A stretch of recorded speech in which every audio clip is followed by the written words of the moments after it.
esse livro, de fato, ele é um divisor de águas, assim, para mim, até do que eu escrevi até aqui. Primeiro porque eu levei 6 anos escrevendo esse livro, é muito tempo. Pois é. Eu nunca tinha levado tanto tempo escrevendo Porque foi um processo de elaboração? Foi um processo de depuração, de elaboração, porque primeiro ele partiu de uma necessidade muito grande, de um trauma, num certo sentido, histórico e subjetivo, que foi a prisão da minha mãe grávida de mim. Gente, isso é muito forte, né? E portanto, de uma trauma no sentido mesmo, né? Sim. De uma memória de algo que eu nunca vou ter. Eu nunca vou poder lembrar o que aconteceu. Como os meus irmãos, mesmo pequenininhos, lembram cenas do exército entrando na nossa casa. Eu nunca vou lembrar, né? E com o passar dos anos, eu aqui e ali fui buscando, né?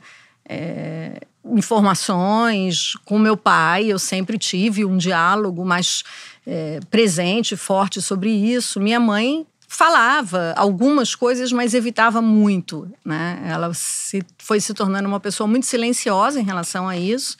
E mesmo que tenha sido com ela que eu fui buscar o arquivo no DOPS, quando da anistia, o arquivo dela e do meu pai. Né? Meu pai não quis ir. Você foi com ela? Foi com ela. E, na verdade, assim, quando esse livro começou, quer dizer, eu tinha... Fala o nome do livro, No Ana. muro da nossa casa. Ele surge, assim, de alguns pequenos acontecimentos, alguns fortes, outros mais banais. Um deles, a ida à casa de um tio, que já estava bastante velho, e que eu, minha filha, meu irmão, meu pai... E ele diz, Kiefer, você não lembra daquela situação? Ele meio senil já, eu não consigo me esquecer daquilo. A Cleia Barriguda, o nome da minha mãe, grávida daquela menina, sua filha, como é o nome dela? Eu estava ali do lado, sou eu, tio. Mas ele continuava insistindo, né? Ela agachada diante do muro, esfregando o muro, o muro estava pintado com aquela frase. Não vou dar spoiler do livro, porque isso está no livro. E eu vi que meu pai fez aquela cara assim... Você tinha quantos anos? Eu estava na barriga. Não, quando ela foi presa, sim. Mas quando o seu tio... Isso foi em 2017, 2018. Veja. E eu vi que meu pai não sabia da história. O que me chocou profundamente. Logo depois disso, por alguma razão, eu estava indo para a França para fazer um pós-doutorado, meu primeiro ano sabático, depois de 15 anos na PUC, dando aula sem parar. Incansavelmente, para graduação, mestrado, doutorado. Exato. Minha filha indo comigo, ela tinha 11 anos, e chego, então, na França. Antes de ir, meu pai me entrega os arquivos do DOPS, aquele que eu tinha ido lá atrás, nos anos 80, apanhar. E eu vivo aquilo também como um gesto curioso, né?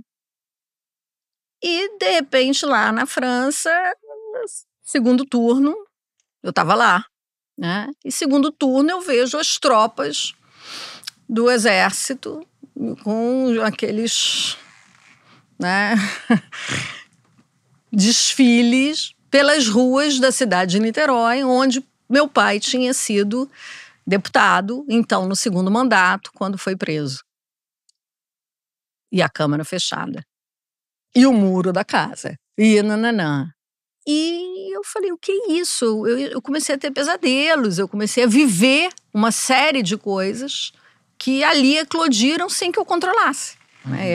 Acho que talvez isso a gente possa dizer que é, de fato, um trauma. Alguma coisa voltou que eu não sabia que estava ali tão forte, que eu não sabia que existia em mim dessa maneira.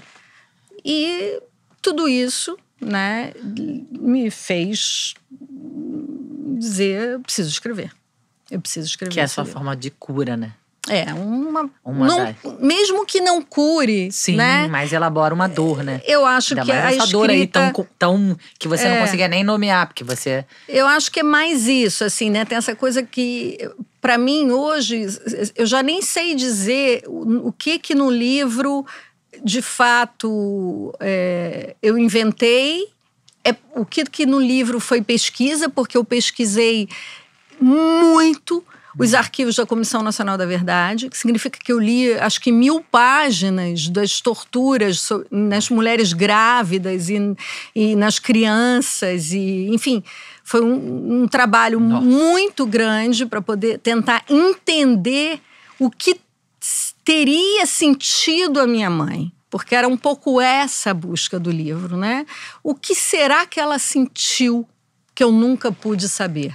Quer dizer, o que será que... Ela está viva? Não, ela já estava, né? Ela já estava morta. E ela teve uma morte, vamos dizer assim, diferente do meu pai, que também já faleceu. A morte da minha mãe foi uma morte prematura, assim, né? Mal resolvida, né? Aquela morte, né, de doença que você sente que foi antes do tempo. Então, isso também tornou mais difícil a elaboração um pouco dessa...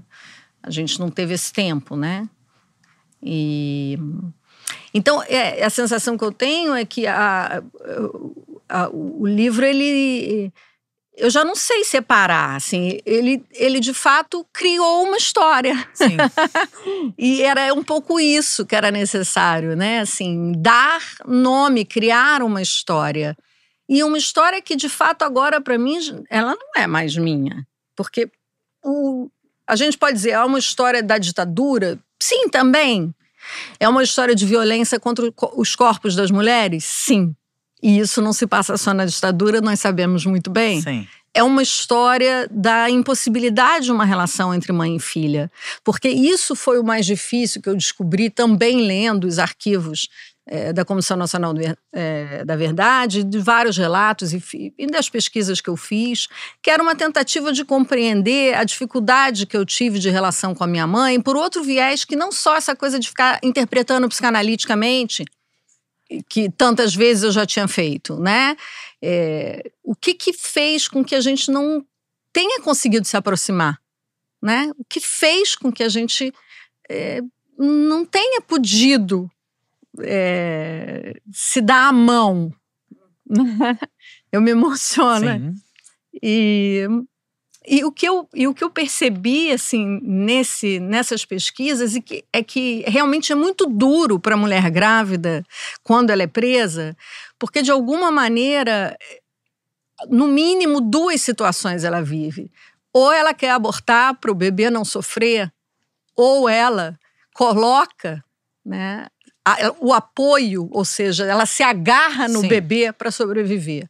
De um modo ou de outro, o bebê carrega esse peso. Com certeza. Então é como se depois disso passado, né, em sobrevivendo, há uma necessidade de corte. Como se precisasse liberar o bebê daquela dor, né, que ficou ali, né? Foi também uma espécie de destinação que eu dei a essa história de tudo que eu li. Isso também não é algo que eu inventei, isso não é uma interpretação da minha cabeça. Tem depoimento de mulheres? Mas muitas, porque eles de fato iam em cima. É impressionante como não há tortura sobre o corpo da mulher que não jogue com a questão da sexualidade e do erótico. Senta direito, garota.